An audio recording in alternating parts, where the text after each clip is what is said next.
is shattered completely. Since the start of hostilities, enemy drones have demonstrated not only satellite radar jamming and stealth camouflage capabilities, but also the ability to perform complex aerial maneuvers, even dodging bullets. Even while carrying heavy machine guns, their movement speed is twice as fast as ours. Facing this situation, she lowered her head without a word, then looked at Joseph with reddened eyes and said, "I can't help you anymore. The entire drone fleet is wiped out. I'll take responsibility for this back at the Ministry of Science and Technology." Joseph couldn't help but sigh. No one could have imagined that under military blockade, Huaxia could still smuggle weapons in, and weapons this absurdly powerful at that, without a single whisper of intelligence. Don't lose your will to fight. As commander of the mechanized regiment, Joseph took a deep breath and rallied his troops. It's just one setback. Just a few drones. Heavy machine guns? We have them too. We still have armored vehicles. Tanks. Cannons. Rockets. We have the strongest military in the world. We have the latest fighter jets ready to support us from the rear. Bombers. What good are their small drones, no matter how powerful? Can they withstand our firepower? Our firepower alone is enough to level the ground. The eyes of some officers began to brighten. Yes. No matter how advanced weapons are, they have their limits. What decides the battlefield is military might. National strength. How could a tiny indigenous militia possibly stand against the Eagle Empire backing them? The entire Bearded One's militia, even counting cooks and orderlies, numbered less than 5,000. Among those 5,000 were the elderly, the weak, the sick, the disabled, and non-combat personnel. Meanwhile, their mechanized regiment is fully armed, boasting a full complement of 2,000 combat-ready young and strong men, many transferred from elite special forces units. Joseph's drone operation was only meant to scout the militia's base location. He never expected to win the battle with drones alone. Failure was inevitable. But this meant the radar reconnaissance plan had completely failed. Now, reconnaissance would have to be done manually. Joseph ordered. This time, we cannot afford complacency. We must not bring shame upon the Empire again. 5 Titan tanks led the advance, with artillery and rocket troops following in armored vehicles. Infantry equipped with night vision gear brought up the rear. Signalmen in the armored vehicles reported the situation at all times. All personnel divided into 5 teams to interweave, gradually compressing the search area. Find them. Tear them to pieces. Beard controlled the 5 Falcons as they returned to base. The officers watching at the base erupted in cheers. Though the encirclement threat remained, this operation greatly boosted morale among all base personnel. Paran began recharging the drone while reporting to Big Beard. "We're trending. Footage of your battle at the settlement got leaked. We're famous?" Several other officers gathered around. Plane pulled up the video and projected it onto the large screen. It's YouTube, the world's largest video platform. ID, university student from the slums. Title, "We're being devoured by hypocritical eagle-winged bastards. They don't give a damn about civilians." Then came footage of Falcon drones being surrounded and shot down by a swarm of Eagle drones high above the settlement. Gunfire and explosions from crashing drones echoed all around. Screams echo in waves. The camera initially captures aerial combat footage. A black Falcon drone, painted with 5 stars, weaves through the swarm like a phantom, executing dazzling, high-difficulty maneuvers to evade a hail of bullets. The sheer intensity of the stunt leaves every viewer in awe. Holy crap! Which 2 countries' drones are clashing here? 6 against 100? That black drone is insane. I couldn't pull off those extreme zigzag maneuvers even in a video game. Those drone swarms must be American. I spotted the flag. So the black drone is Chinese? No way. Even with cheats in Crossfire, I couldn't dodge bullets like that. Unbelievable. See? The black drone won't last long. I'm an intern at the Ministry of Science and Technology. These drone swarms use our latest tech: battery life, speed, and weaponry. They're unbeatable against small drones. The video just shows the Eagle Wing drone accidentally hitting its own team and self-destructing. LOL, talk about eating humble pie. 100 versus 6 and they still accidentally take out their own team? Holy crap. They're escaping. Forget the earlier embarrassment, you didn't even watch the whole video. The Chinese black drone sacrificed 1 unit and then all fled. So what? They still got beaten and fled. Our Eagle drones will definitely catch up. Chapter 13, the entire internet is shocked, alerting China's Weapons Research Institute. As the drone swarm departed, the video panned to the burning house and the civilians caught in the crossfire. Middle Eastern netizens in the comments were furious. Is this the American empire?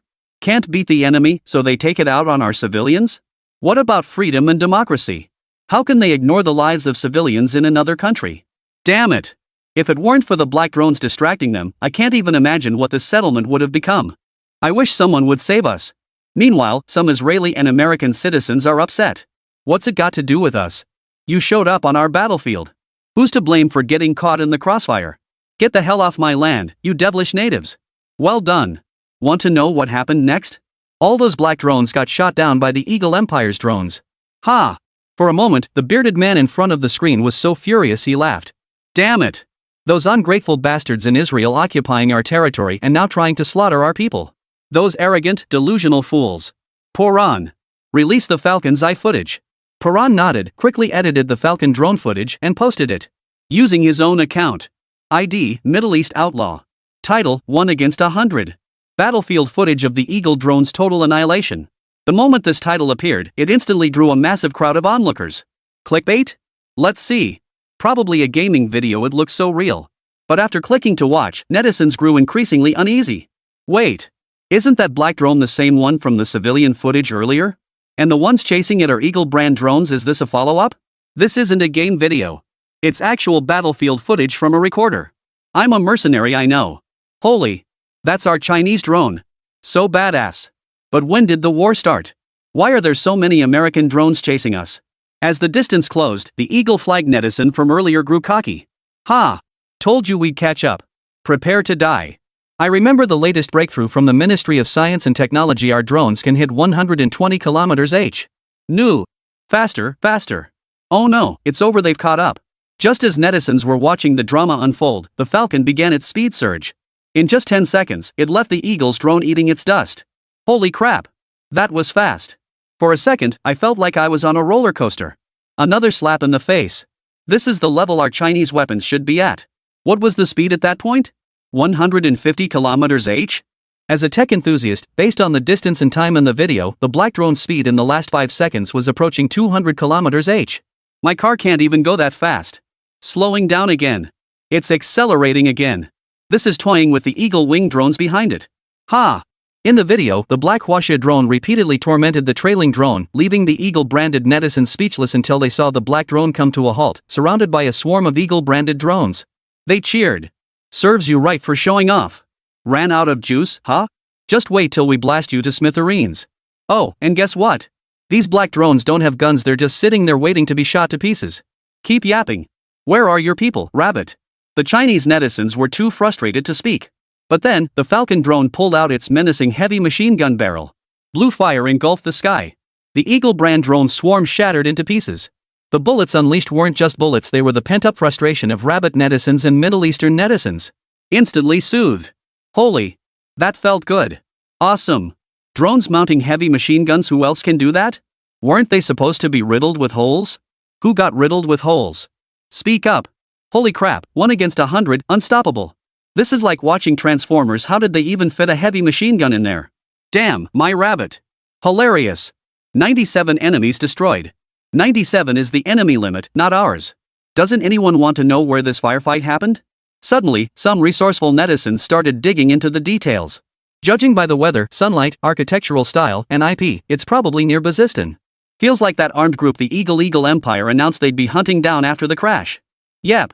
I recognize those buildings, that's the place. Some Chinese netizens suddenly realized something. Doesn't this mean China sold the weapons? And they blew the Eagle-winged Empire's troops to smithereens? We'd better keep this low-key. The War Denial Bureau immediately went live. Oh, that black drone isn't ours, our drones only have a 100-kilometer range. No, 80 kilometers. Wow, that's impressive. That black drone must be American-made too. They're just testing it themselves. Ah, right. Anyway, it has nothing to do with us rabbits. For a moment, Eagle's netizens felt like they'd swallowed a fly. These Rabbit netizens are really getting away with it. Meanwhile, the video's popularity kept soaring, even drawing the attention of military departments worldwide. Joseph's mechanized regiment's defeat could no longer be concealed. China's military headquarters. Luo Hao, an officer in charge of managing the official account, glanced at the comments from Rabbit netizens under his post. On a whim, he clicked into the video and was instantly stunned. Because the drone's design style, the 5-star emblem, and that HQ, it's clearly the initials of Hongqi. Confirmed. It's ours. But he'd never seen this particular drone model before. What's going on? When did our Weapons R&D department develop a new weapon? And how could they be selling military equipment without authorization? Though he was an operations officer, it was only a part-time role. He was primarily an officer in the Weapons R&D department. He knew every weapon inside out. As he continued looking, he sucked in a sharp breath. Radar jamming? Zigzag flight? Automatic evasive ballistics? 200 kilometers per hour? Holy. Heavy machine guns. Luo Hao's eyes went completely red. How come I didn't know we were this badass? Gotta notify the director ASAP. Trending number 1, mysterious Chinese drone's explosive performance. Crushes the Eagle's latest military tech. Outnumbering the enemy 6-1, suffering only one casualty in modern tech warfare. Amazing, my country. How can you hide such great stuff? Now that's what a military drone should be. The Eagle Empire disregards civilian safety. Thanks to 2 videos, Li Sun's Falcon drones have skyrocketed to the top of domestic social media. The buzz keeps growing. Luo Hao, forgetting he was still on the clock, grabbed his phone and sprinted toward the Weapons Research Institute. China's Weapons Research Institute falls under the Military Industry Department. As a technical division, it primarily oversees cutting-edge weapon development, integrating new technologies from domestic researchers into weaponry to continuously advance China's military capabilities. The Weapons Research Institute serves as the brain of the Ministry of Defense. Researchers handle theoretical data, while the ministry's production departments transform these theories into mass-producible manufacturing lines. If a weapon cannot be mass-produced, its significance remains purely deterrent. Luo Hao was a senior researcher at the Weapons Research Institute, holding the equivalent military rank of captain. Xi Tian, the director of the Weapons Research Institute, holds a position within the military comparable to that of a corps commander, with the rank of general. After all, in the event of war, weaponry becomes paramount. National defense demands that weapons development never falls behind other nations. Thus, the state places immense importance on weapons research. Chapter 14, Stunning Military Leaders, Reputation Skyrockets. There's an old saying in China, showcase the first generation, mass-produce the second, develop the third, and envision the fourth. When we showcase the first generation of drones, we've actually already completed the second generation and are developing the third. This encapsulates the core principle of the Weapons Research Institute: weapon development is an endless pursuit. Unless absolutely necessary, we will never reveal our true military capabilities. Truth lies only within the range of the cannon. This is a lesson China learned the hard way through blood and sacrifice in its past history. Given the nation's emphasis on weapons development, the Weapons Research Institute has always been heavily guarded, with strict prohibitions against information leaks. Without authorization, not even a stray fly could enter. 4 guards rotated shifts outside Xi Tian's research lab. Luo Hao arrived at the entrance, presented his credentials, and smiled at the guards. By military rank, Luo Hao had no authorization to see Xi Tian. But as Xi Tian's student, the guards naturally wouldn't stop him from seeing his teacher. In fact, the guards all recognized Luo Hao as Director Xi Tian's favorite student. Professor! Professor! Professor, something incredible has happened. A major event. A deep, powerful voice boomed. Young Luo Hao, what's with all the shouting? How many times have I told you? A qualified weapons researcher must remain as steady as a mountain under pressure. What could possibly be more important than the fate of the nation? Luo Hao immediately replied in a leisurely tone. Oh, nothing major. Just that our planned 5th-generation military drone for China has finally been unveiled. Xi Tian, tinkering with gun parts at the mechanical casting bench, replied nonchalantly. A 5th-generation military drone? What the hell are you talking about? The last syllable of Xi Tian's exclamation was practically screamed. He abruptly looked up, grabbed Luo Hao's arms, and exclaimed excitedly. Good disciple. I knew you could do it. The Research Institute has only developed 3rd-generation models, yet you've managed to pull off a 5th-generation one? Luo Hao scratched his face awkwardly. He wished it were his own creation, but he simply didn't have the skills. Developing such a groundbreaking drone would cement his name in history. As a Level 1 researcher, he'd likely be promoted straight to Level 1 research team leader. Even advancing from captain to colonel wasn't out of the question. Ah, master, it wasn't me who made it. It's complicated. Just watch this video first. Xi Tian's interest instantly waned. Who else could it be but Luo Hao? Besides their institute, backed by national resources, no other organization could possibly have developed this. But the moment he saw the video Luo Hao played, his expression turned serious. Xi Tian snatched the phone and stared intently, his eyes filled with shock. How did it achieve that right-angle turn and zigzag flight? So smooth. Dodging bullets? Is it the operator's skill? No. This is likely the ballistic prediction capability we envisioned for 5th-generation fighters. If this function could be added to missiles, wouldn't they become virtually impervious to interception? Is this technology already available? Xi Tian looked at Luo Hao with keen interest and said. It's impressive, but it still falls short of our 5th-generation fighter concept. After all, in our vision, a 5th-generation fighter should exceed 180 km/h and possess combat weaponry beyond mere reconnaissance and evasion capabilities. Luo Hao replayed the video of plan, and Xi Tian was instantly captivated by the roar of wind in the footage. That wind speed, it's over 150. Wait. Holy crap. If I'm not mistaken, that speed just hit 200 km/h. And judging by the stability of its acceleration and deceleration, this isn't due to power limitations, it's deliberate piloting. Meaning 200 km/h is its standard operating speed. This is a drone? If only it had weapons too. Too bad this drone seems to have sacrificed armament for speed. Cough. What the hell is this? Before Qi Tian could fully analyze the Falcon's performance, the video's highlight appeared. Qi Tian watched as the Falcon's lower hemisphere began to shift and reconfigure. But when that heavy machine gun appeared, Qi Tian's mind went blank. A heavy machine gun? Could a drone's weapon be designed like this? Qi Tian stared blankly at the video. Only when the Falcon had unleashed its entire arsenal, demonstrating unprecedented firepower suppression, did the video end. Qi Tian stroked his beard, swallowed hard, and exclaimed excitedly. Who built this? Quick! This is the spark of our nation's military industry rising. Luo Hao replied awkwardly, I don't know. Judging by the design, it's likely Chinese. Rumor has it this drone was sold by China to Middle Eastern armed groups. You didn't know either? Qi Tian froze. Chinese arms sold to others? All of China's weapon development blueprints were in his possession. How could he not know when the Weapons Research Institute had developed such an advanced drone? Never mind the speed, just that mechanical transformation and reconfiguration capability alone is completely beyond China's current capabilities. This wasn't just a technical issue, it was a matter of industrial capacity and chip technology lagging behind. Qi Tian frowned and said, You're saying these drones were sold by arms dealers? Any arms transactions by the commercial division of the Ministry of Defense require my approval. I can confirm this wasn't produced by our facilities. But? Qi Tian zoomed in on the video, staring at the Falcon's appearance in shock. But this looks too much like our 5th-generation aircraft design. It's practically identical. The 5-star emblem, the initials HQ, I wouldn't believe it wasn't made in China. Moreover, every nation's military production lines, design standards, and styles differ, so their weapons carry distinct national characteristics. This drone in the video clearly follows our Chinese design language and specifications. This is damn strange.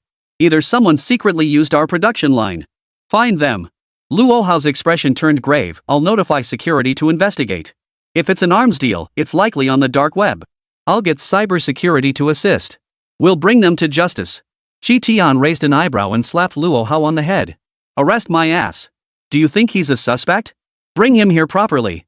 As long as this arms dealer behind the scenes is willing to serve the nation and poses no threat to it, he's a treasure for our weapons or D department. Arms trafficking? No, that's my treasure overflowing with compassion, aiding small nations ravaged by war to resist the Eagle Empire. Got it? Luo Hao chuckled. Got it. Meanwhile, Li Sun had no idea his arms were trending on social media or that the state had already set its sights on him. He was buried in his books when a system notification chimed in his ear. Reputation surged significantly. New technology series unlocked. National reputation unlocked. New features available. Your account ending in 3456 has received 10 million Huaxia coins. Sender, Middle Eastern bandit. Li Sun? What just happened? Chapter 15, Growth 7K Words Daily Routine, feel free to skip if not interested. Li Sun was still puzzling over the sudden influx of funds. His office door burst open as an employee rushed in, even more frantic than he was. Shang Yingkai reported, sweat beading on his forehead. Mr. Li, I'm from the Melting Point Materials Lab. Our experiments have been forcibly suspended. The material supplier has stopped delivering and demands immediate payment. Otherwise, they threaten to take us to court. Li Sun frowned and asked, wasn't the payment due date set for a week from now? Shang Yingkai looked up hesitantly. They say rumors are circulating that our company is in trouble, on the verge of bankruptcy, and that the directors have fled. The suppliers are afraid they won't get paid. Li Sun froze. Bankruptcy is only known to top management or the director's inner circle. How did the outside world find out? Unless there was a mole within the company trying to sabotage us. Before, he'd have been powerless to stop it, but now? Li Sun stared at the 32 million in his account and let out a cold laugh. Oomph. Give me the supplier's bank account. 5 million? No big deal. The transfer took barely a minute. Li Sun exhaled in relief, thinking this should buy him some time to figure out how to raise the money. But barely 10 minutes later. Thud. Come in. A hurried knock sounded outside Li Sun's office door. A mature professional woman wearing gold-rimmed glasses and a pencil skirt pushed the door open. Her name was Jean Manchu, formerly the secretary to the chairman of Hongqi Technology, now serving as Li Hongqi's personal secretary. Secretary Jean reported calmly. Mr. Li, several supplier representatives have gathered outside the company holding banners, demanding payment collectively. They're chanting Li Sun, pay up, and threatening to report you to regulatory authorities if they don't receive payment today. Li Sun froze. But I already transferred the final payment of 5 million yuan. Secretary Jean opened her tablet, revealing a list. The final payment you settled was for the raw material supplier Melting Point Materials. Below that company are over 30 other suppliers, small vendors covering ingredients, machinery, office supplies, lodging, hotels, and more. Combined, the outstanding amounts across all tiers likely total tens of millions. 90% of these suppliers aren't even due for final payments yet. The dozen or so who came today likely heard rumors and are deliberately applying pressure. Secretary Jean pushed her glasses up and said, "If you violate regulations by settling their payments early, our other suppliers might perceive weakness and follow suit, taking advantage of the situation." Lee Sun's eyes darkened with fury. Are you kidding? He'd just closed a $20 million arms deal. He'd just dealt with terrorists from the Middle East. He dared to cheat terrorists. Compared to that, what were these stubborn suppliers? Pressuring him? Having faced death's door, he'd shed all inhibitions. Lead the way. Secretary Kim's beautiful eyes widened at Lee Sun's cold, composed demeanor. She sensed something different about him now. He seemed more intense and sharp. As if he feared nothing. He no longer resembled a college student. For a split second during their eye contact, Secretary Kim's heart skipped a beat. As a professional secretary to corporate directors, she hadn't felt this way in years. Secretary Kim couldn't help but lower her head and replied, "Sir, this way." Downstairs at the company office building. Over a dozen supplier representatives gathered together, chattering loudly, while employees from Lee Sun's Red Flag Technology Company worked hard to maintain order. Leading the Red Flag Tech team was Yuan Zhe, head of the PR department. He appeared exhausted, sweat dripping down his face. One of the food suppliers, still causing a commotion, exchanged a knowing glance with Yuan Zhe. Then, at Yuan Zhe's signal, he began to spill the beans. "Colleagues, as far as I know, several directors of Red Flag have fled. There must be internal problems with the company. We must get our money today. When these big companies have money, they'll prioritize major suppliers. When will it ever be our turn, the small fry? That's why Lee Sun must repay us immediately, right here in front of us." The supplier managers heard this and immediately chimed in agreement. The commotion grew even louder. Yuan Zhe surveyed the scene before him, inwardly satisfied. He hadn't expected Lee Sun to actually have 5 million yuan to settle the outstanding payment to the melting point material supplier. This directly undermined the mission assigned to him by the board of directors. That's right, Yuan Zhe is the board's mole planted within the company. To ensure Lee Sun takes the fall smoothly and avoids trouble for the overseas directors, Yuan Zhe is tasked with detonating all the company's bombs and dumping them on Lee Sun. Under no circumstances would Lee Sun be allowed to flee or resist. Yuan Zhe scanned the invoices submitted by these suppliers, calculating a preliminary total of 11 million. Let's see how Lee Sun handles this now. In the company lobby. The moment Lee Sun stepped out of the elevator, he heard a supplier representative shouting curses. This was highly unusual. How could a small supplier dare act this way without knowing the bottom line of a major tech company? There was only one explanation: a mole. Senior executives within the company had colluded with these suppliers to orchestrate this forced resignation. Get Lee Sun out here. Pay us back. Don't think we don't know you're bankrupt. If we don't get our money today, we're moving into your company to take your stuff. Security guard, don't try to stop us. Whether you get paid next month is another matter entirely. Hey, I hear the boss's secretary still got it.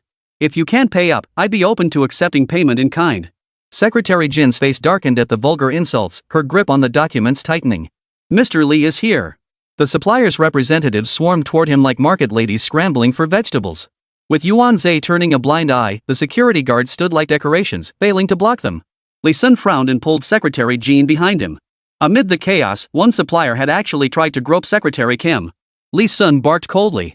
"Stop. Damn it. Anyone here for the money, step back immediately. Anyone who dares lay a finger on my secretary again, I won't hesitate to have our legal team send you straight to jail." You really think our company's bankrupt? Lee Sun now resembled a raging lion. Most suppliers, driven by greed, fell into line at his words. Lee Sun scanned the rowdy crowd and immediately spotted the most vocal troublemaker, the supplier representative who had locked eyes with Yuan Zhe earlier. The suppliers felt uneasy under Lee Sun's gaze, wondering if they'd gotten the wrong information. Weren't they just patting a tiger's tail? The ringleader of the disturbance shot a vague glance toward Yuan Zhe. Just one glance, and Lee Sun instantly recognized him. It was Yuan Zhe, the PR department head. But now wasn't the time to deal with the mole first, he had to handle this opportunistic rabble before him. Holding the list handed to him by an employee, Lee Sun addressed the troublemaker who had locked eyes with Yuan Zhe. "Gui Yukai, you supply ingredients to our company cafeteria. We just settled the payment for the last quarter. The next payment date is 2 months away, totaling 930,000 yuan. Before Gui Yukai could respond, Lee Sun continued. "Liang Jun, our office supplies vendor. Payment due in 3 weeks. Amount, 450,000 yuan. Zhu Yuanbao, our partner for hotel accommodations during employee business trips." Lee Sun closed the file, not even glancing at these individuals. "Is this your situation? Are you demanding immediate payment? Just as Gui Yukai was about to press further, Lee Sun's next two words left him speechless. All right. I'll handle everything. The supplier representatives froze. Okay? That's it? You won't make us suffer first, then make us cause a scene before you compromise? Enough with the nonsense. Lee Sun handed a card to Secretary Jean and instructed, transfer the funds immediately according to the list. Secretary Jean turned and headed to the finance department to process the transactions. Gui Yukai sneered coldly, Mr. Lee, don't try to put on airs. Our combined invoices total 10 million. If you're trying to pull a fast one and pay only part of it, we won't take it lying down. Lee Sun sat on the lobby sofa, lifting a cup of coffee without speaking. At that moment, Wei Youcai's phone buzzed. Your account ending in 8907 has received a deposit of 930,000 yuan. Suddenly, the lobby echoed with a chorus of deposit notifications. Your account ending in 6738 has received 450,000 yuan. Your account ending in 6438. All the supplier managers pulled out their phones to check. Seeing the strings of numbers in their accounts, their expressions instantly transformed from sharp and critical to beaming with smiles. Gui Yukai, however, was utterly dumbfounded. He couldn't believe it. Over 10 million yuan just transferred? Didn't Lee Sun go bankrupt? A supplier representative nearby immediately turned his criticism toward Gui Yukai. What a petty mind. A man as generous as Mr. Lee would never go bankrupt. We really fell for your nonsense. This sparked a storm of reactions. Others chimed in. You despicable scoundrel. Spreading baseless rumors to frame and pressure Mr. Lee. The order we discussed yesterday is off. Don't ever come near me again. Mr. Lee. I actually came to help you. I don't know him. Mr. Lee, I'm truly sorry about today. Gui Yukai turned his head. Why was he getting dragged into this?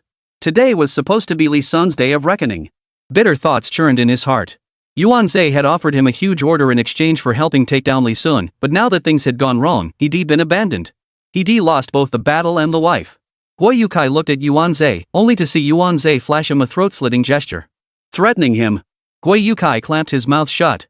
With Yuan Zhe's influence, if he dared expose him, this lowly supplier wouldn't even know how he died. He had no choice but to take the fall. Driven to desperation, Gui Yukai hurled insults back at the suppliers who turned against him. What the hell are you playing at? You bunch of fence-sitters. Do you really think we're fools, believing your filthy little schemes? Payment wasn't due yet, but you all still followed me here. You're all scum who's more despicable than whom. The managers' faces darkened. The man who'd tried to grope the secretary had already rolled up his sleeves, ready to punch Gui Yukai to prove his loyalty. Who the hell are you calling that? In an instant, the group of managers erupted into a brawl. Smack! A coffee cup smashed against the lobby floor, glass shards scattering everywhere. Startled by the sound, the fighting crowd froze and turned to look at Lee Sun, the one who had smashed the cup. Lee Sun turned to the security guard who had been slacking off earlier and said, "Sweep up the glass shards. And while you're at it, clear out all these noisy troublemakers from the lobby. I won't hold today's dereliction of duty against you." Cold sweat poured down the security guard's face as he hurriedly led his team to push the responsible parties out. One of the managers desperately shouted, "Mr. Lee, give us a break, we might cross paths again someday." Lee Sun rose and walked upstairs with Secretary Jean. "You're overestimating yourself. Secretary Jean, issue an announcement immediately, all suppliers who came demanding payment today are added to the permanent blacklist. Simultaneously, have legal file a lawsuit against them for breaching contract terms. Their violent, premature collection attempts have caused massive reputational damage to our company. Those payments and the lobby footage are our evidence." The managers' faces instantly turned ashen. Gui Yukai, however, grinned. Dying together was far more satisfying than dying alone. Lee Sun turned to Gui Yukai, his smile dark and sinister. "Oh, except for Gui Yukai, the company will continue working with him." With that, he closed the elevator doors, leaving Gui Yukai standing there dumbfounded. Continue working with him? What did Lee Sun mean by that? As Gui Yukai finally grasped the situation, he realized every supplier was glaring at him with venom. "So that's it. Gui Yukai. It was your scheme all along, deliberately setting us up to force a showdown with Mr. Lee, so you could snatch all the orders for yourself." A thunderclap struck Wei Youcai's mind. He understood. This was diverting the blame elsewhere. Damn it! With just one sentence, Lee Sun had redirected everyone's resentment onto himself.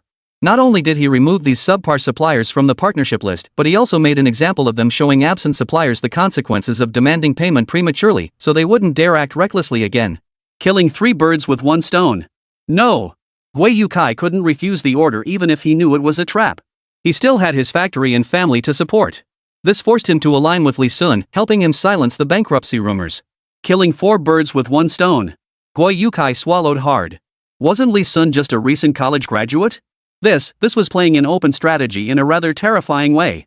Yuan Zhe, watching from behind the scenes, was also dumbfounded. This was his first dealings with Li Sun. According to the board member's background info, Li Sun was an easily duped college kid otherwise. Why would he be the legal representative, taking on such a massive liability for the company? Yet this time, his carefully orchestrated power grab had actually helped Li Sun stabilize the situation. Yuan Zhe watched as Li Sun emerged unscathed. Back in his office, he slammed his fist on the desk in frustration, then yanked his hand back in pain, utterly bewildered and shocked. Where did he get the money? Wasn't he supposed to be a recent graduate with no connections? Adding the previous 5 million, that totals a whopping 15 million. Wasn't the plan just to send some naive kid with no social experience to prison? His moves today, from that calm demeanor when he stepped out of the elevator to the seamless chain of events, and finally shifting the blame, only a seasoned veteran with a decade of experience could pull that off. Yuan Zhe began suspecting the board had discarded him as a sacrificial pawn. Meanwhile, news of Li Sun single-handedly suppressing over a dozen suppliers spread like wildfire throughout the company. Employees' perceptions of this newly appointed chairman's legal representative instantly transformed. We thought he was a lightweight, but turns out he's a hidden heavyweight. Impressive. Even Yuan Zhe from PR couldn't have handled that situation, but our chairman Li resolved it without breaking a sweat. Those suppliers didn't dare cause trouble. This new chairman Li?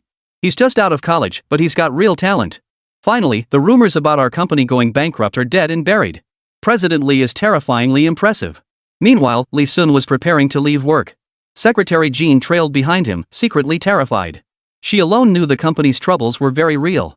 Just moments ago, Li Sun was agonizing over how to repay the debt. But now, in such a short time, he's managed to secure 15 million. Such mysterious methods. This little man was no ordinary guy. Secretary Kim opened the car door in the underground garage and asked, "Mr. Li, would you like me to drive you home?" Li Sun was taken aback. "Is that okay? Does the secretary also serve as a driver?" Secretary Jean pursed her lips. "I'm a full-time secretary. Beyond work duties, I'm responsible for all aspects of your daily life, including driving." Daily life? So, sexual life? Secretary Kim coughed twice as if choked, but the seasoned professional quickly regained her composure.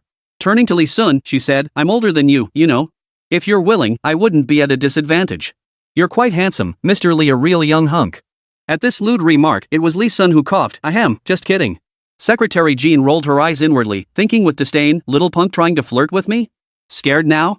Li Sun appeared rock solid on the outside but was panicking on the inside. Secretary Jean watched Li Sun's foolish grin in the rearview mirror. "Mr. Li, what's wrong?" "Ahem, nothing. Just thinking about something funny." Inside Li Sun's 3-bedroom apartment, Secretary Kim, her long hair pulled back, wore a sharp women's business suit but had a mismatched white cartoon bear apron tied around her waist. She skillfully boiled noodles at the kitchen stove. "Mr. Li, would you like eggs?" Li Sun casually replied, "Just the yolks, no whites. Add some shrimp, skip the greens. Add sesame oil, no salt." "Got it." Li Sun sighed with satisfaction. Having a personal secretary was truly a blessing. As the aroma of noodles filled the air, Li Sun opened the system panel. It was vastly different from before. Host, Li Sun. Nationality, China. Reputation, 210,000. Moderately accomplished. National reputation, China. 130K. Host's military prowess is recognized by citizens of his nationality. Higher-ranking individuals grant greater reputation. Upon reaching a certain level of national reputation, previously sold arms may be surrendered to the state in the form of blueprints. Currently submittable weapon blueprints. Falcon drone submittable at 100K. National reputation. AK-47 Huaxia 2024 edition submission available at 30K. National reputation. Li Sun was stunned. He'd been fretting, what if his powerful weapons fell into enemy hands and were used against Huaxia? That would make him a traitor for the ages. But he could submit the blueprints. That solved everything. Moreover, Li Sun discovered in the Falcon drone's design program that it would automatically reverse course upon approaching Chinese territory. If forced to cross the border, it would trigger a self-destruct sequence. This must be a safety protocol built into the Falcon's design by Huaxia's engineers. Li Sun opened the reputation details, and the top names immediately caught his eye. Puran, reputation 66. Beard, reputation 99. Joseph, reputation 199. Daria, reputation 166. Luo Hao, reputation 66. National reputation 66. Qitian, reputation 999. National reputation 999. Zhang Wei, reputation 1. National reputation 1. Li Hua, reputation 1. Lu Renjia, reputation 1. Li Sun stared at Qitian's 999, his mind racing.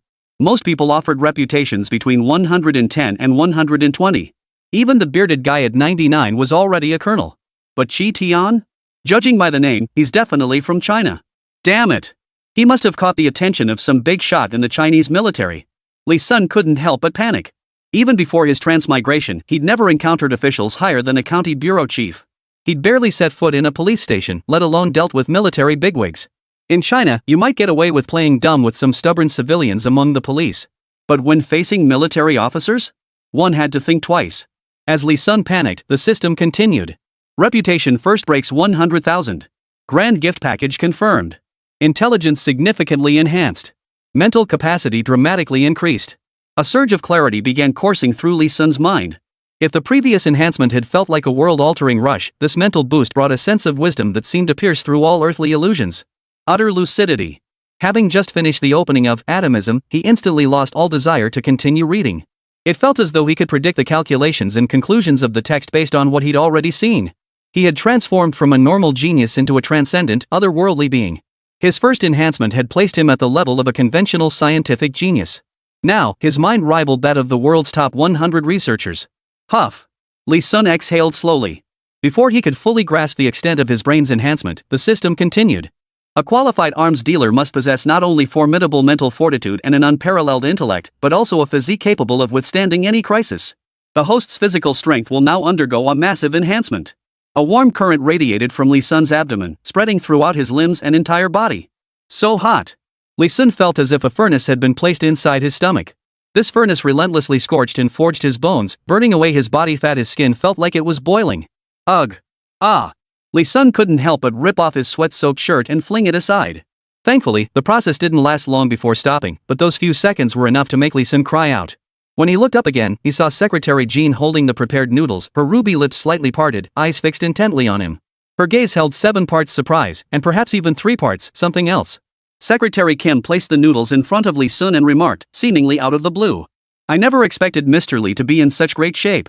8-pack abs, golden proportions, absolutely the best physique I've ever seen in a man.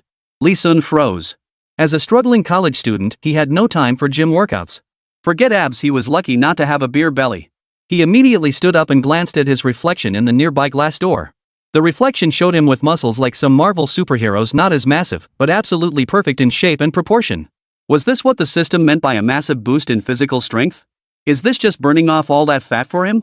Secretary Kim watched Li Hun scrutinize his own physique, then boldly teased him. Mr. Li, had I known you were in such great shape, that private service you mentioned in the car might not have been such a bad idea after all. Only then did Li Sun notice the female troublemaker standing nearby. He immediately dashed into the bathroom. He was drenched in sweat and oil, feeling utterly miserable. Alright, Secretary Kim, I'm a man you can never have. My noodles are ready. You can go home now. Secretary Kim pursed her lips, thinking to herself, he can actually resist? Is this guy? Or has my charm faded? Little did she know, Li Sun was simply too conservative. Before his journey, he had grown up in an exceptionally traditional family. The belief in having only one love and marrying only once was deeply ingrained in his mind. Listening to Secretary Kim leave and close the door, Li Sun resumed his rant while showering. No matter how strong your body is, it can't withstand a bullet. Now the government is investigating me. How could the state uncover my dark web account so easily? The system has taken control of the host's account. The host account is only superficially linked to the dark web. It has actually become independent outside the dark web. At Earth's current level of civilization, the probability of cracking the system firewall is 0.0000000000001. The host's bank account system has also been taken over. Li Sun's eyes lit up. This meant no one on Earth could uncover his true identity. And his money in the bank was safe too. Li Sun opened the system interface. He recalled a previous notification about unlocking a new tech series. On the panel, besides the weapon series, an independent list had appeared. Huaxia Technology. Materials, Mechanical Engineering, Chemical Engineering, Electrical Power, Nuclear Technology, Aerospace. Li Sun's eyes widened in astonishment. But every single one of these technologies required money to purchase. Moreover, most of these epic-spanning technologies not only required money but also massive amounts of reputation to unlock. Li Sun muttered to himself. My biggest crisis right now is that the company scammed the government out of 50 billion NRD funds with a fake superconductor project. The melting point material tech we're collaborating on with the space agency is also fake. So why not just find better, real tech from the system to plug the holes? He immediately began searching. High melting point material alpha, 500,000 reputation. 10 million Huaxia coins. 0 point superconductor, 5 million reputation points. 300 million Huaxia coins. Holy crap! That's ridiculously expensive. With his current 200,000 reputation and the few million Huaxia coins left, it's nowhere near enough. The high melting point material alpha might be possible. And his company was still burning through cash. Li Sun's newly lifted spirits sank again. The main problem was that there was still a mole causing trouble within the company, and time was running out. Who knew what kind of trouble Yuan Zhe would stir up next? Money. Money. Money. Damn it, just make money. Chapter 16, Remote After Sales Upgrade. The bearded man breaking the deadlock. Wrapped in a towel, Li Sun opened the dark web on his computer. He'd been engrossed in reading for nearly 2 days and hadn't gone online. 2 videos from the Middle Eastern bandit appeared, accompanied by a string of messages. Thanks, bro. Your weapons are seriously awesome. You're selling at a loss. I get it. Can't let my brother take a hit. But right now, we can only offer 10 million. HQ has lost contact with us. Once we're out, we'll definitely place a $10 billion arms order. Li Sun grins so wide his mouth stretched to his ears. Middle Eastern brothers sure are straightforward. Bring me more clients like this. He sold a drone that cost the system 1,000 yuan for 500,000. He's really taking a hit. Li Sun opened the video. It was the 2 drone clips trending on social media. This was Li Sun's first glimpse of China's Falcon drone. Even in 2024, China hadn't officially announced the Falcon's existence. It was only being mass-produced in secret. Holy! This thing is insane. It can even transform into a heavy machine gun? Suddenly I feel like such an idiot. If I'd known it was this powerful, I could have sold it for 5 million. What a loss. Holy crap, I'm screwed. Li Sun clutched his chest in frustration. It's not about buying expensive, it's about buying at a loss. Likewise, it's not about making less profit, it's about missing out on more. Li Sun sighed. Forget it, forget it. Consider it a first order perk. Li Sun replied. Even a cornered rabbit will bite, you're welcome, it's only right. I've had it with those warmongering hawks for ages. I won't take this 10 million for nothing. I'll perform remote maintenance on your guns shortly. Far away in the Middle East, Plan was puzzled. Remote maintenance? What does that mean? Is Rabbit sending people here? The shock sent a chill down Plan's spine. Middle East outlaws, bro, don't be impulsive. We're surrounded by Eagle's troops right now. Sending people over would be suicide. Li Sun gave a mysterious smile. Desperate rabbits fight, relax, you'll see when the time comes. Get ready to experience our after-sales service firsthand. This was a new system feature Li Sun had discovered. Weapons sold through the system could be remotely upgraded via the system itself for a fee. And depending on the amount paid, the upgrade's effectiveness varies. Commonly known as after-sales service. Middle Eastern bandit, well, fine. Paran, recalling the other party's unimaginably bizarre delivery methods, decided to say no more. After browsing the video platform's updates, Li Sun finally understood why his reputation had skyrocketed. The power of the internet. Though most people online just seek entertainment, watch and forget, no recognition means no reputation points, but sheer numbers prevail. There were always those who recognized quality. A thought suddenly popped into his head. If he upgraded the AKs for the bearded one, helping him break through the Eagle Squadron's encirclement, and had the bearded one livestream or post videos of it, wouldn't that send the heat straight to the top of global trending charts? Remember, for this entire century, the Eagle's status as the world's top military power has been unshakable.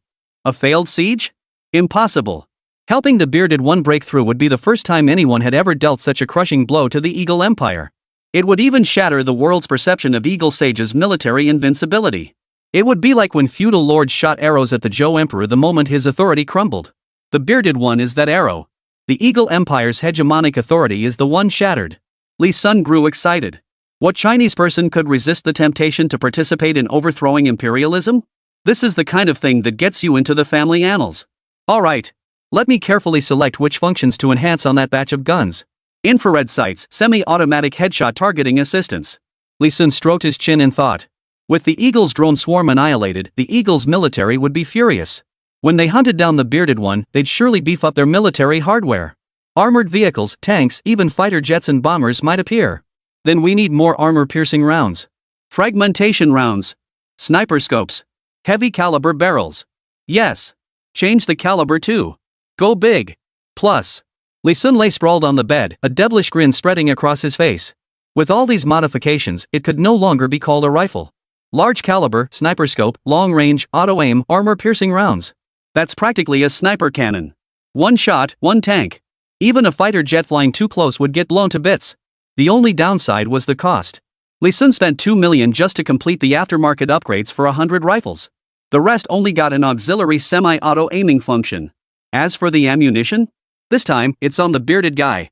You can't catch a wolf without sacrificing the lamb.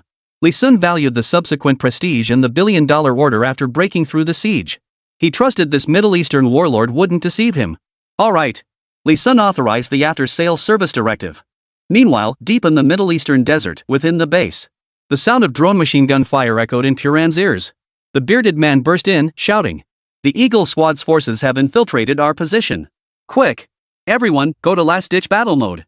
Poulin locked eyes with the bearded man, seeing despair in his gaze. The bearded man muttered, "For Titan tanks. Plus 20 armored vehicles loaded with rockets and heavy machine guns. At least 3,000 fully armed elite soldiers. We're not getting away. Fight to the death." Night was falling over the Chinese metropolis. Lee Sun gazed out the window with concern.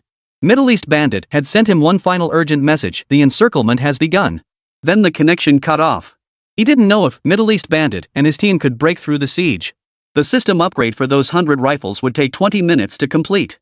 Surely it couldn't be that coincidental that the life or death battle would start precisely at this moment?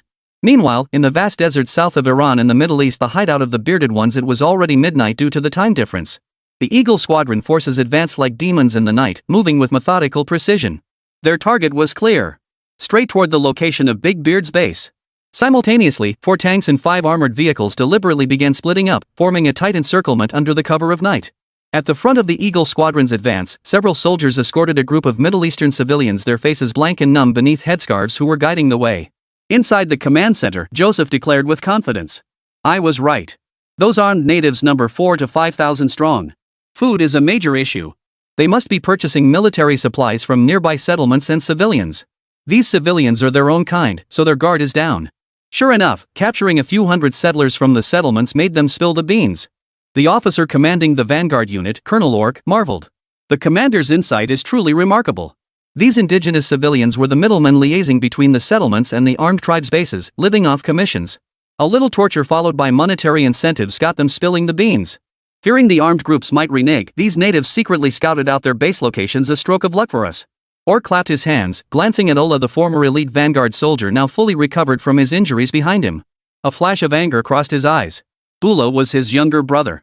The previous annihilation of the vanguard squad not only left his brother gravely wounded but also severely tarnished his reputation as the vanguard battalion commander. This time, during the encirclement and annihilation, he would redeem himself. Ork grabbed Aura's arm and made a solemn vow. "Commander Joseph, my brother and I volunteer to lead the first offensive. To avenge our previous defeat." Joseph nodded. "Very well. The encirclement is closing in. The enemy possesses night vision equipment and may have detected us. Do not fall into another ambush this time. You'll lead the main assault with 3 armored vehicles and 1,000 men. Don't underestimate the enemy. Reinforcements will be ready to support at any moment. And fire those rocket launchers and heavy machine guns on the armored vehicles like there's no tomorrow." Olo was thrilled. Finally, revenge. Beard Base. Puran operated the drone, radar performance maxed out. As the Eagle Squadron's encirclement tightened and closed in, the Falcon's drone radar now fully covered all Eagle Squadron forces. On the Falcon's radar display, the dense cluster of red dots had formed a tight circle, with the largest red dot representing a tank. Guided by the movements of 4 large red dots, the red circle was thickening and closing in, leaving fewer gaps.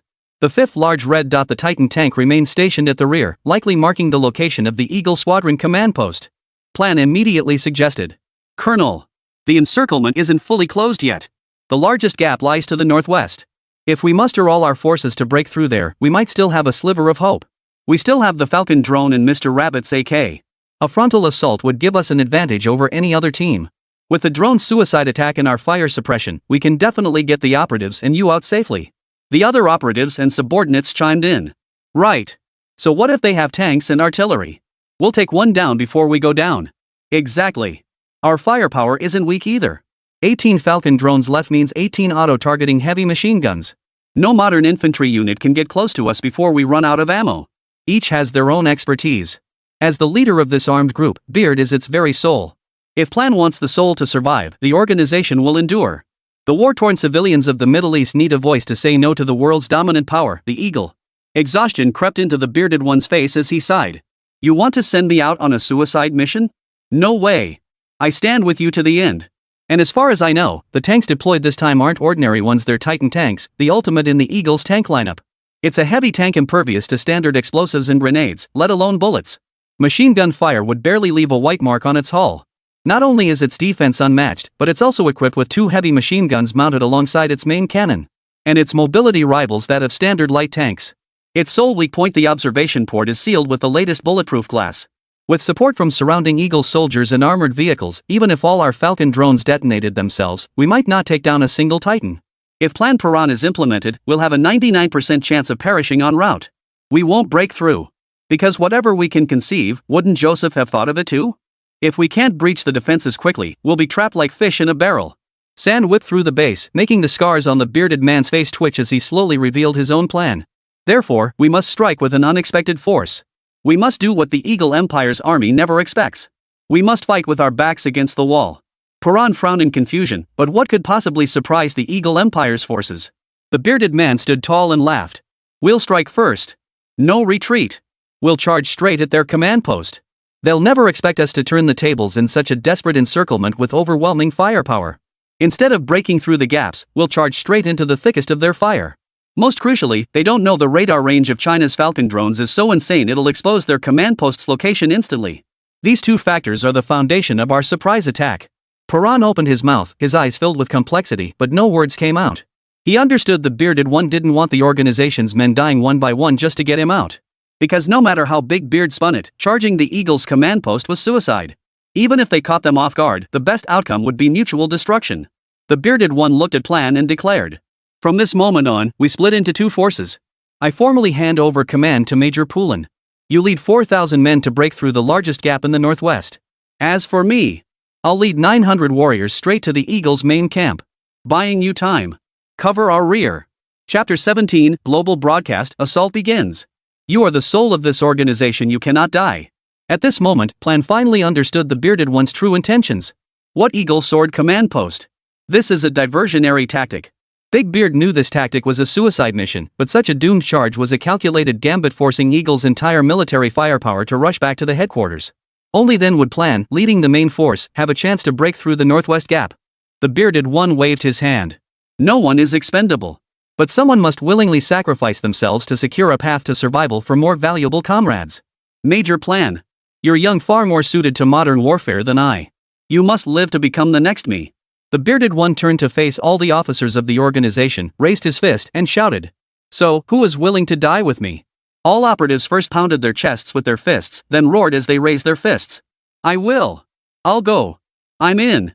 Me. Their voices rose in waves, unwavering. Not a single one feared death. Even Piran behind them was now weeping uncontrollably. At this moment, they were not the terrorists or armed thugs the American people believed them to be, but a group of soldiers who gave their lives for their nation, their people, and their ideals. The bearded one declared with satisfaction. Good. Moses. Cohen. Old Ian. Those whose names I call, take your squads and follow me. Those who regret it may step down. The bearded one called out over a dozen names in succession. Not a single one refused or backed down. Piran was about to say something else when the bearded man cut him off. Follow my plan. Don't act on impulse. And leave 3 Falcon drones for me. Time waits for no one. Get moving. Meanwhile, at the camp before the Eagle command post, Orc was rallying his forces. Standing beside Orc were Ola and a female Eagle Wing member who looked like a journalist. Bring night vision goggles. Those natives are cunning and ruthless. Stay with the main force at all times. Ola cautioned from the side. Bro, make sure to warn the soldiers. Their AKs are special, they have better range stability and more rounds per magazine than our guns. The eagle-winged female reporter looked at Ola and asked. I heard Captain Ola suffered heavy losses last time. He claimed it was due to equipment disparities that wiped out his entire squad. How come I never heard of any nation's weapons surpassing our great Eagle Empire's? Ola's face darkened. Alk, hold him down. Urk stated calmly. This is Captain Sophia, a war correspondent from the military headquarters and our direct liaison. Don't be rude, Ula. Though Sophia held a civilian rank, she was now equal in status to Orc. She spoke with a hint of arrogance. Lieutenant Ula, I'm here under military orders to restore the Eagle Empire's reputation. The leaked footage from the last drone battle has severely damaged the prestige of the Eagle Empire's military. Some smaller nations internationally have even begun favoring China in military base projects. This is all your fault. The military high command is furious. They specifically sent me to broadcast live to the world how you crush these Middle Eastern natives who have tarnished the Eagle Empire's prestige. This is to intimidate those small nations leaning toward China. Don't let me down. Sophia signaled her team to begin calibrating the live streaming equipment, continuing. The military doesn't want a mere victory, they demand footage that will intimidate nations worldwide. They want one-sided slaughter. Crushing domination. Total annihilation with no resistance. Got it? Orc nodded. Understood. The assault is set for 10 minutes from now. Miss Sophia, you'll see. 1 kilometer beyond the military camp. The presence of the Falcon drones rendered all Eagle Squadron radar systems useless, making the Bearded One's ambush significantly easier. Beard led his 500 men past the Eagle camp's searchlights, hiding in a desert reverse slope, a blind spot. As locals, the Bearded One's men knew the terrain no better than these Eagle soldiers. Considering the ambush, Big Beard ultimately abandoned the option of 900 men and brought only 500. Every life saved counts. Beard's earpiece connected to 3 Falcon drones, which activated stealth mode and silently ascended toward the barracks. The entire military strength of the camp was laid bare before him. A gleam of determination flashed in Big Beard's eyes as he spoke into his headset. 3 armored vehicles plus roughly 1,000 troops. Plan, your breakout can begin. No sooner had the words left his mouth. Dozens of kilometers outside the camp, flames erupted instantly. Gunfire. Heavy machine guns. Explosions. The night sky was instantly bathed in an orange haze of gunpowder smoke. Orc's face paled inside the barracks. He was supposed to be the lead attacker, why had they started firing already? Were other officers and troops trying to steal his glory? Couldn't wait for the planned assault timing any longer. Frantic, he shouted. Everyone! Get in the vehicles! Move out! Hurry! Grab your weapons and ammunition! Wasn't just worried about losing credit if he didn't secure the lion's share of this main assault and Sophia captured footage that satisfied the military headquarters? Then he'd be the one to bear the blame for damaging the Eagle Empire's reputation. If the military courted him, it would be the end. Don't doubt the conscience of those high-ranking military officials. They'll definitely find a scapegoat to shift the blame. Miss Sophia, get in the vehicle and activate the live streaming equipment. We'll reach the battlefield in 5 minutes. The vehicle was cramped, so Sophia naturally activated her broadcast equipment before boarding. Little did she know this action would save her life. Hello everyone. I'm War Correspondent Sophia. I'm currently at the front lines where our great Eagle Empire is encircling and eliminating the terrorist organization that attacked high-ranking Eagle Empire officials. Sophia aimed her camera at the Eagle Empire's elite soldiers boarding armored vehicles. We will now completely eliminate these terrorists. The live stream was broadcast via the Eagle Empire's official military account. The moment it went live, it was immediately featured by the platform, its popularity skyrocketing like a rocket. Holy crap! It really is the military's account.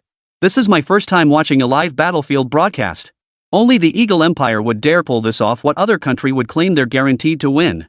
Awesome! Those are rocket launchers on that armored vehicle, right? One round of fire could flatten an entire hilltop. The Eagle Empire soldiers are so cool.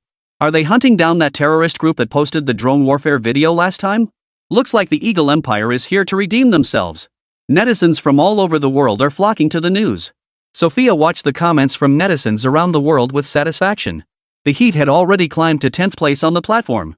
The armored vehicle was packed to capacity. Just then, one comment caught Sophia's attention. Huh? Wait, is there something above that armored vehicle? Sophia looked up at the sky in the live stream. Comments flooded in instantly. I see it too. It was blurry at first, but now it's getting clearer, there really is something there. Is that a drone? Is it that Chinese drone? Chapter 18, Blast the Armored Vehicles. Orc's defenses shattered. The bearded man watched as Eagle's soldiers loaded 3 armored vehicles, a thrilled smile spreading across his face. Now! Falcon! Fire at the armored vehicles! Brothers! Charge in silently! Meanwhile, watching the live feed, Sophia's pupils contracted sharply. A blurry drone suddenly emerged from stealth mode. Switch to heavy machine gun mode. That distinctive stance. Those familiar 5 stars and HQ insignia. Sophia immediately whipped her head toward Orc on the armored vehicle, frantically waving her finger skyward as she screamed. Enemy attack! Look up! Drone!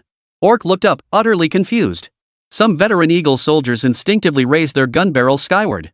But it was too late. What met Orc's eyes were the menacing muzzles of heavy machine guns and blinding blue flames. Bullets from 3 drones began unleashing a furious barrage. Their targets were 3 fully loaded armored vehicles. Boom! The Falcon's drone hub flashed red. Targets acquired. Armored vehicles. Soldiers. Tires. Fuel tanks. Ammunition boxes. Boom! In a single exchange, the fuel tank and rocket launcher ammunition storage of one armored vehicle were obliterated. The entire vehicle's elite soldiers were instantly obliterated, leaving not a single bone behind.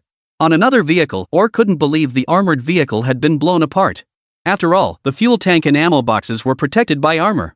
A normal human's height couldn't bypass the armor, and even the blind spots had gaps no larger than a finger, impossible for bullets to penetrate.